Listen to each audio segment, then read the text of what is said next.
This set aside is on how behavioral biases affect portfolio construction.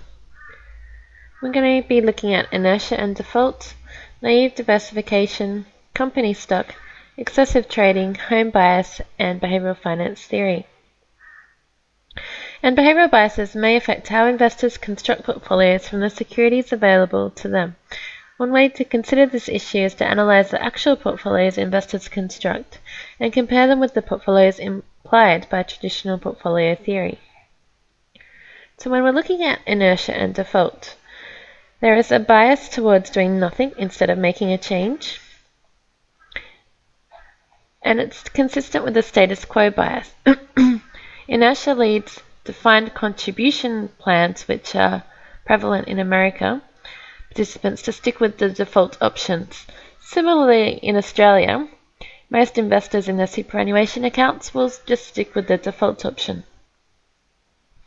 Autopilot strategies have been introduced to counteract the inertia that plan participants frequently exhibit.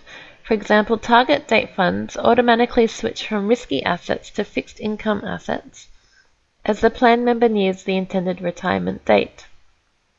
The potential disadvantages are that they are a one-size-fits-all solution that may not match the needs of specific investors. And with naive diversification, investors often follow simple heuristics and are subject to framing bias. So some investment decisions appear to be conscious choices of diversification, but they are not. There is evidence of allocations being made on a 1/n basis, i.e. they divide equally between the assets.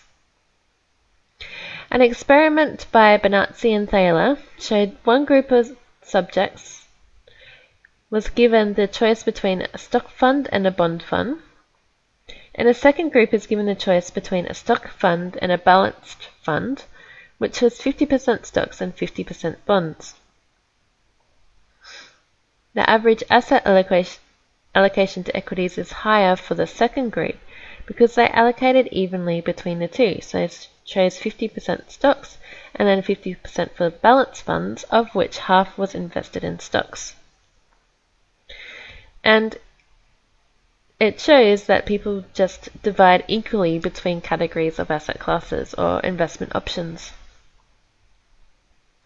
And it means that they're subject to heuristics, simple rules of thumb, and framing bias. Depends how the question is framed to them. Harry Markowitz, the grandfather of traditional finance, also admitted to selecting a 50-50 allocation to stocks and bonds in his retirement account.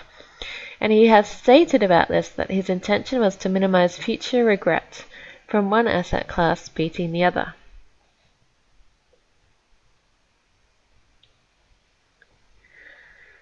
Investors also tend to invest in the familiar.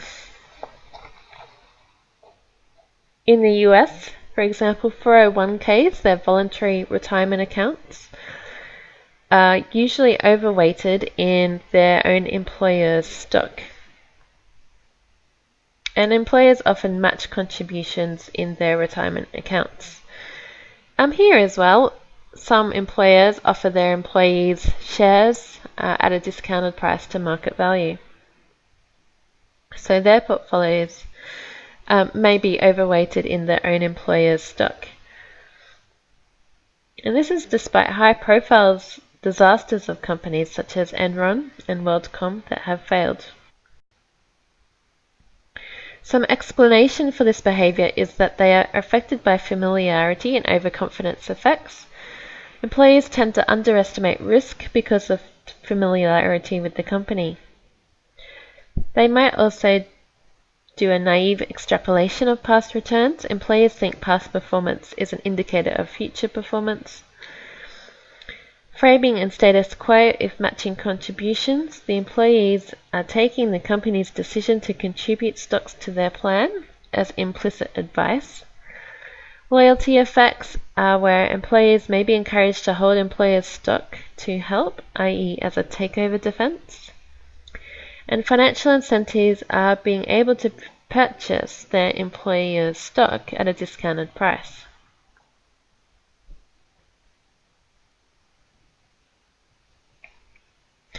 Behavioral biases can also affect portfolio construction through excessive trading. There is evidence that retail investors who trade stocks tend to trade too much and damage returns. They tend to sell winners and hold on to losers, which is the disposition effect. And Barber and Odean showed that a winner is 1.5 times more likely to be sold in a month than a corresponding loser. And home bias is where most investors have excessive allocation, often greater than 80%, to securities listed in a home country market. Familiarity, status quo, and availability biases all apply.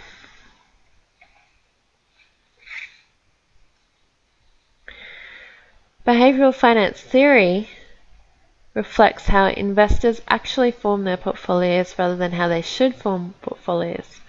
Sheffrin and Statman argue that investors form portfolios in layers, so they ignore correlations between securities in different layers that is so important in traditional finance optimal asset allocations. This strategy could help to explain undiversified portfolios and could also be due to home bias. Here's a diagram explaining the differences between the traditional finance model of portfolio optimization, the mean variance portfolio, where they're constructed as a whole and the only expected return and the variance of the entire portfolio matter.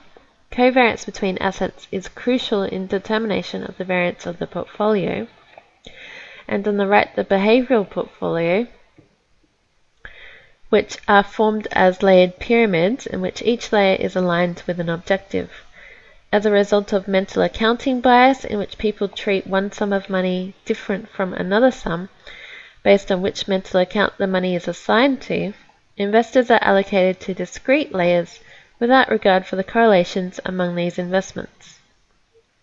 The layered approach can explain observed features such as undiversified stock portfolios, which are hopes for riches, and the reluctance of investors to invest in foreign stocks, despite the seemingly obvious diversification benefits. The latter feature reflects the failure to consider the diversification benefits of stocks with a low correlation with the domestic portfolio. The failure to consider diversification benefits is an implication of the mental accounting bias. An important point is that investors have multiple attitudes to risk, depending on which part of their wealth is being considered.